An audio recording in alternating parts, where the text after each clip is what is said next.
Sir, आपने कहा था कि प्रत्याशियों की जो सूची होगी वो हमारे पार्टी के तरफ से पूंजीपतियों की नहीं होगी, जात धर्म देखकर नहीं होगी। क्या ये प्रक्रिया अब भी वही होगी या कुछ और होगी?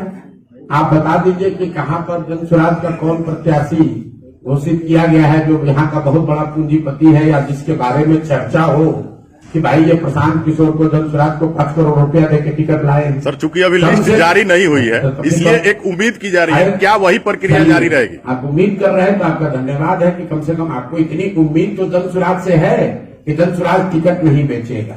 बिहार में लोगों को और कुछ समझ हो न हो, इतना विश्वास तो लोगों को जरूर है कि बिहार में किसी माई के लाल में इतना दम नहीं है कि प्रशांत किशोर का ईमान खरीद ले पैसे के बल पर। इतना बात तो सब लोग जानते हैं। तो भरोसा रखिए, जब टिकट बटेगा उसके बाद अगर कहीं आरोप लगा और आरोप में आपको कोई सच्चाई दिखी कि प्रशांत किशोर छोड़िए, जन स्वराज में भी किसी ने पैसा लेकर किसी को टिकट दिलवा दिया, ये आरोप अगर प्रूफ हो जाए, आप जिस दिन बता दीजिएगा उसी दिन राजनीति छोड़ देंगे।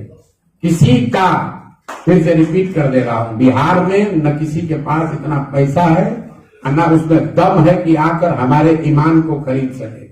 और विकास की बात करते हैं तो सर, क्या आप अगर सीएम बनेंगे तो जितने भी, किसने कहा कि हम बनेंगे सीएम? नहीं, हमें फ्यूचर की बात, अगर मगर क्या होता है सर? अगर मगर क्या होता है? अगर जन स्वराज की सरकार बनेगी, ठीक है, तो बिहार में विकास की बात होगी, ठीक है, शिक्षा रोजगार की बात होगी और आप देखेंगे कि भ्रष्टाचार को कितनी कड़ाई से तो सर जितने यहाँ रोका जाए। जितने भी बिहार सरकार का बजट है 3.25 लाख करोड़ और अगर सारे जनप्रतिनिधियों का पेंशन जोड़ दीजिएगा तो 500 करोड़ भी नहीं होगा। 500 करोड़ भी बड़ी राशि है, उसको भी देखा जाएगा, लेकिन उसी 500 करोड़ की वजह से बिहार गरीब नहीं है। आप लोग, इसको अंग्रेजी में एक कहावत है, missing the jungle for the wood, मतलब जंगल जल रहा है वो नहीं देख रहा, लकड़ी पकड़ के बैठे हुए हैं। ये दूसरे नेताओं की तरह हम ये बयानबाजी नहीं करते हैं कि हम आएंगे तो सबका पेंशन रोक देंगे। हम तो ये चाहते हैं कि जनप्रतिनिधियों का पेंशन और बढ़े, लोग इतनी तरक्की हो कि बिहार में लोगों की आमदनी बढ़े, लोगों को रोजगार बढ़े और जनप्रतिनिधियों का भी मानदेय बढ़े।